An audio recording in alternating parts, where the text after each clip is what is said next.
Christophe Galtier et son fils adoptif, Jan Vlahovic Galtier, ont été placés en garde à vue à Nice. Pour savoir pourquoi, restez bien connectés, on en parle tout de suite. Foot.fr, fournisseur officiel de football. Bonjour à toutes et à tous et bienvenue dans ce nouveau JT Foot Mercato.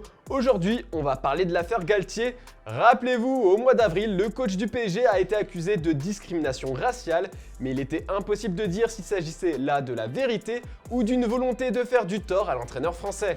La justice a pris en charge le dossier rapidement, elle a perquisitionné les locaux de l'OGC Nice et a ouvert une enquête pour des frais présumés de discrimination au travail se référant à l'appartenance à une prétendue race ou religion. Plusieurs membres de l'OGC Nice ont été entendus au fil des semaines, du président Jean-Pierre Rivière à l'entraîneur Didier Digard en passant par quelques joueurs. Du coup, ce matin, selon nos informations, Christophe Galtier et son fils adoptif ont été placés en garde à vue.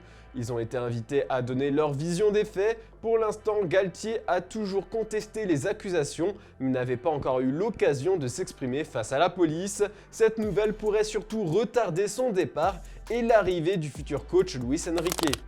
L'Arabie Saoudite fait une razzia sur le football européen, les clubs du pays offrent des salaires impossibles à refuser, mais sur pas mal de dossiers, ils galèrent, c'est le focus du jour. Pour commencer, Paul Pogba aurait recalé l'Arabie Saoudite. D'après Sky Sport, plusieurs offres en provenance du championnat saoudien sont bel et bien parvenues sur la table du français ces derniers jours. Elles auraient été toutes refusées. La pioche veut absolument s'imposer de nouveau à Turin et ce vendredi, le Corriere dello Sport révèle que José Mourinho aurait refusé une offre colossale en provenance du pays du Golfe. Selon la publication, le Portugais se serait vu proposer par le club d'Al Ahly un contrat sur 3 ans estimé à 96 millions d'euros. Une proposition écartée par Mourinho qui avait indiqué son intention de poursuivre avec l'AS Rome en fin de saison dernière. Puis terrible coup dur pour Hakim Ziyech car même si nous vous révélions il y a quelques jours que tout était bouclé entre le Marocain et Al Nassr, eh bien il y a eu un retournement de situation. Selon nos informations, le club a en effet découvert des problèmes au genou aux joueurs et hésite désormais fortement à le recruter.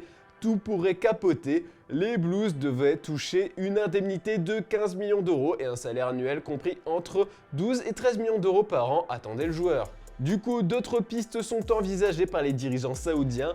D'après Mundo Deportivo, Rafinha est dans le viseur du pays. Le FC Barcelone ne devrait pas le retenir en cas de grosse offre.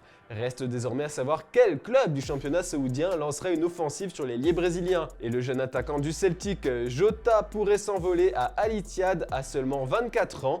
D'après Sky Sport, le Celtic aurait reçu une offre de 29 millions d'euros pour le Portugais. Gareth Bale fait toujours parler de lui, mais pour son talent au golf maintenant. Après un tournoi, il s'est exprimé sur son passage au Real Madrid et a fait des révélations sur Cristiano Ronaldo.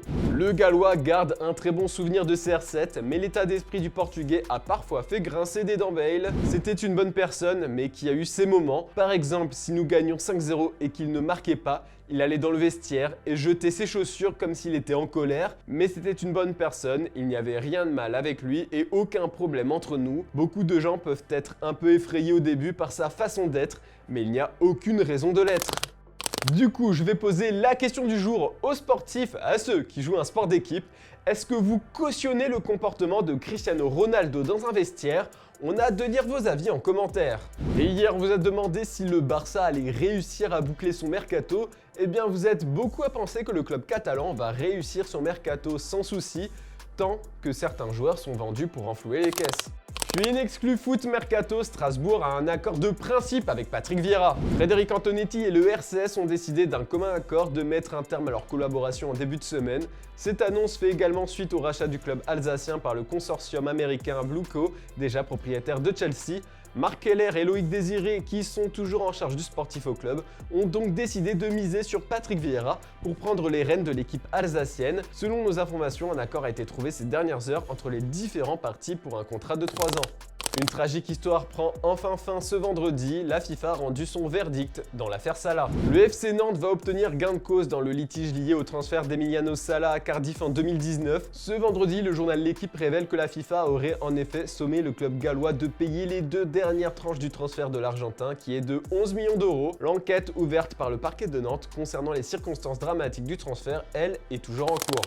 Dans les officiels du jour, une légende de la sélection australienne a décidé de raccrocher les crampons. Le milieu de terrain du Celtic Glasgow, Aaron Mooy, a annoncé mettre un terme à sa carrière ce vendredi. Âgé de 32 ans, l'Australien était sous contrat avec son club jusqu'en 2024. Il aura notamment participé à 2 Coupes du Monde au cours de sa carrière, s'érigeant comme un acteur majeur de la qualification historique de son pays en 8e de finale au Qatar. Et Morgan Guilavogui signe au Racing Club de Lens. Après une expérience réussie avec le Paris FC, l'attaquant polyvalent de 25 ans s'est engagé avec le club nordiste jusqu'en juin 2027. Enfin, sans surprise, Milan Skriniar quitte officiellement les Nerazzurri. Arrivé de la Sampdoria en 2017, le défenseur international slovaque devrait, sauf incroyable retournement de situation, poursuivre sa carrière du côté du Paris Saint-Germain. Et voilà, c'est tout pour le JT Foot Mercato de ce vendredi. Je vous souhaite une bonne soirée et à dimanche pour un nouveau JT.